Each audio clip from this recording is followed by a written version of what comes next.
you've talked quite a bit about how much pressure there is in that first round game, and you guys kind of went through it and came back, won a championship the next year. Can you imagine what they went through, losing a 1-16 game and doing what they've done? What does it tell you about them and the character that you're going to be facing tomorrow? I mean, we could relate, and everyone's motivations are different. But, it was very relatable for, again, the COVID NCAA tournament. I like to throw that one out. For me, I'll accept responsibility to a degree for that brutal performance. But, that New Mexico State loss and then the Iona game, I mean, we felt the heat. I know, I know that what that felt like. And, for them, it probably was even more so than that. But, they're such a classy program. Their culture is as good as anyone. They're as well coached as anyone. You could see they had an attitude about them going into this tournament throughout the season, where I don't think anyone thought that this would be a similar situation for them. But I could certainly relate to the pressure they felt. Center of the room toward the right. Coach Hurley, Kobe Mosley, USBWA. My question's about Donovan Clingan. You talked earlier about this week about Trustin Newton and how he's kind of grown as a leader. How do you think Donovan is growing as a leader, especially after you guys winning a championship and all these seniors leaving after last year? You learn so much in coaching, and just when you see how different personalities affect just the team vibe, especially when you're going into these big, high-leverage moments. I think my experience with Donovan and some of the folks we brought in the last couple of years, the Joey Californias and the Andre Jacksons, and you just realize how important it is to have people that are alive and they're not zombie-like creatures. They're just like. They bring a life to the locker room. They've got passion. They're people that you can lose with and still be able to pick the pieces up because they're good people. They're charismatic, and they're just great in the locker room because it's a grind. Left side, AP, right there. Dan, David Brandt from the AP. You talked a little bit about Steph Castle a couple minutes ago, but it seems like for a 5-star McDonald's All-American guy, he's remarkably low maintenance, and just wondered why he's been able to fit in so well with your roster and how he's grown over these last couple months. I think he told on himself. He's got the great parents, and Stacy and Quinn. They've kept him humble all the way through. In a sport where we put these kids on a pedestal, way before they should be, and we treat them like they've arrived way before arrival, and they didn't allow that to happen with him. The way he handled the recruiting process, it didn't turn into a fiasco. It didn't go from a list of I've narrowed my list to 20. Now I've narrowed it to 18. Now 12. Now 9. He was decisive. He watched us practice. He saw our culture. He wanted to be coached hard.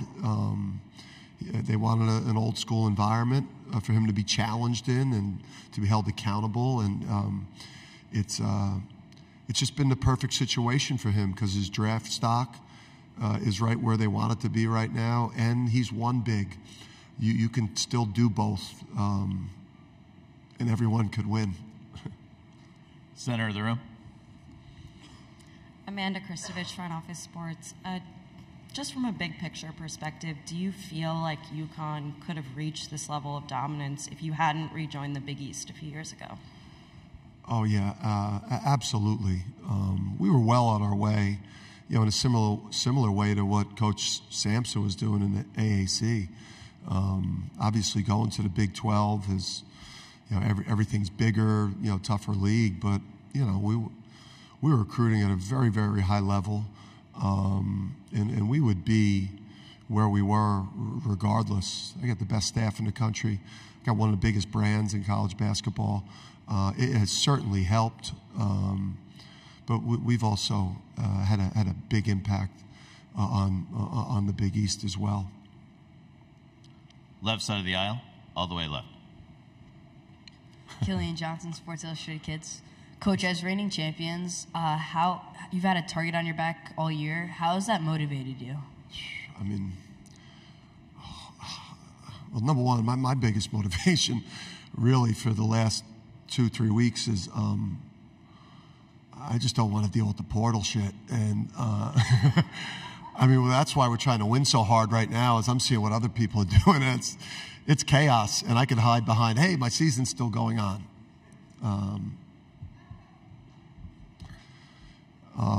But yeah, you know, I think we've used that. Like for a lot of the year, we've used the external slights, the perceived slights, all those things, the world's against us mentality.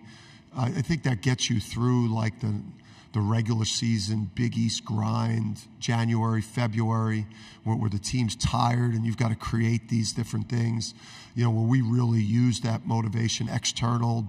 Everyone's trying to get us. They want what we got. We're the champs. Somebody's going to have to rip this out of our hands. I mean, we use that a lot. But once you get to this time of year, everything is just, you are who your identity is. The way you play, it's very automatic, and it just comes down to, you know, hoping that hoping that it's your night. Dana on the left side toward the back. Dana O'Neill with The Athletic. Dan, you and Matt come at it maybe differently, but you're both pretty strong in your convictions about how you want to do things. Both have taken some heat for it sometimes, perhaps.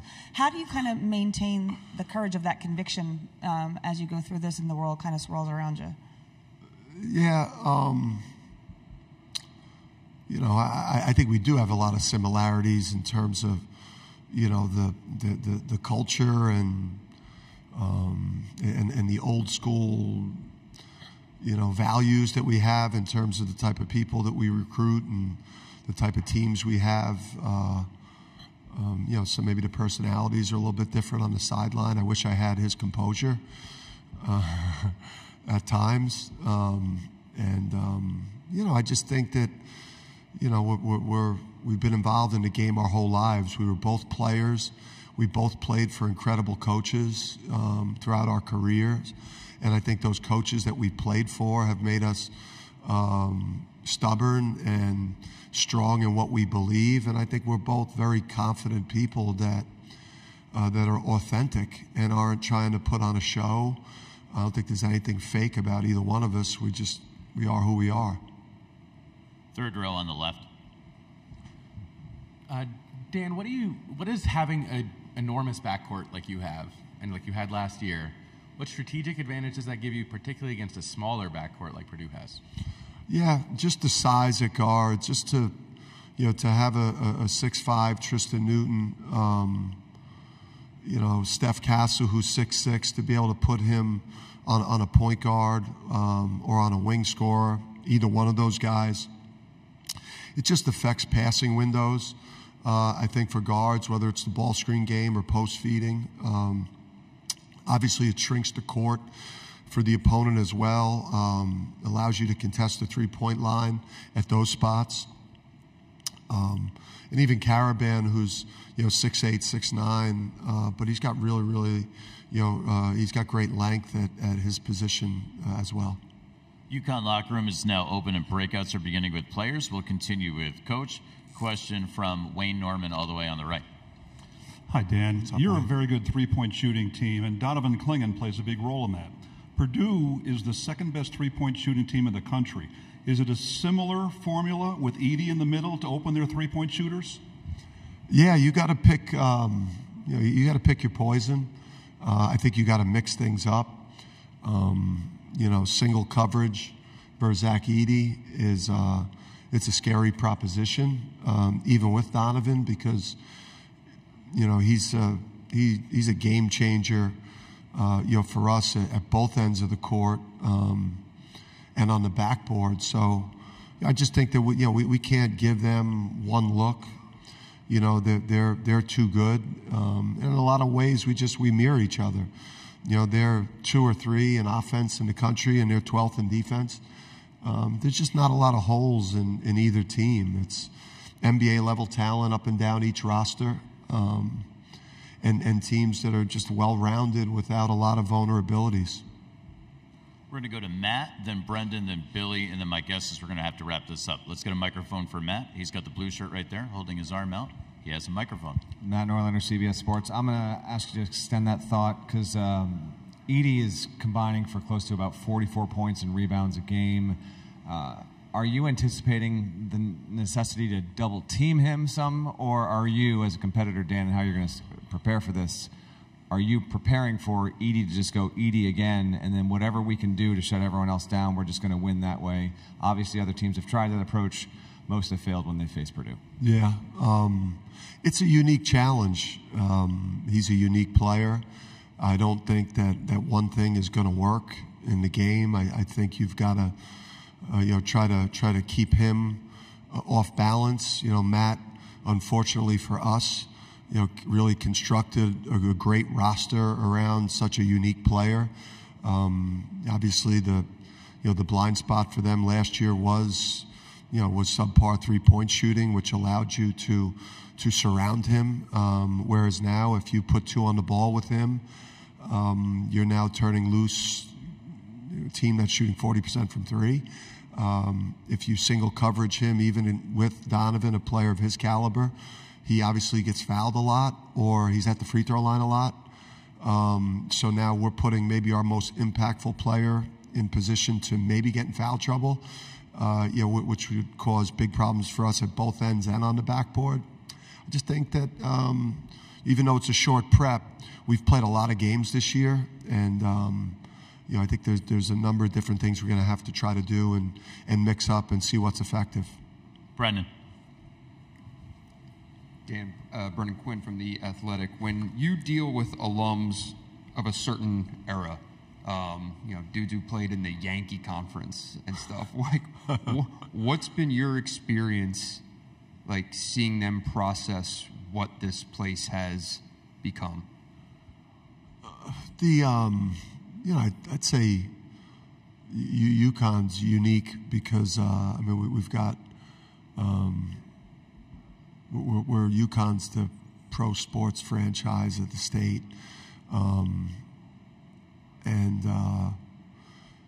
Obviously it's two things. The impact that basketball at UConn has had on the university and the growth of the university and what it was like in the 80s and 90s, the small agricultural college that, I think when I drove through campus in the early to mid 90s, I thought I missed the campus and as I arrived at Gamble. So the explosion of basketball, what it's meant to the state, what it's meant to, the campus becoming a world-class university, the impact has been great. It's what D. Rowe and Coach Calhoun and Gino and the former players that want to be around, and not just for the Final Four or when the cameras are around, but the amount of folks that come through to watch a practice, to talk to the boys. It's a unique relationship, special. We'll wrap things up with Billy. Billy Witz with the New York Times. Dan, this era there's so much, with conference realignment and the portal and NIL, it feels like it should be harder to win back-to-back championships, which is obviously, as history's proven, is rare to begin with. What is it? I wonder if you can identify a couple things that maybe about your program that have allowed you to be in this position. Yeah, I think we're at this point. I think we understand that we could, as Teddy Atlas would say, pass on some of the neon talents, to get our type of people. Obviously, there's a baseline that you need in terms of size, athletic ability, just ability with the basketball to do things. But we really hold out to get our type of people. The staff continuity, we've made it, so good. I think for guys like Kamani and Luke to not take a low or mid-major jobs. So I've been able to keep my staff intact, by making sure they're taken care of, that way. But we just haven't changed a lot, we don't kiss the kids, ass during recruiting. We don't kiss it while they're on campus. We bring tremendous value to our players because we're old school and we push them to get better and to become better people, and we teach them how to become successful. I just, I think we truly have.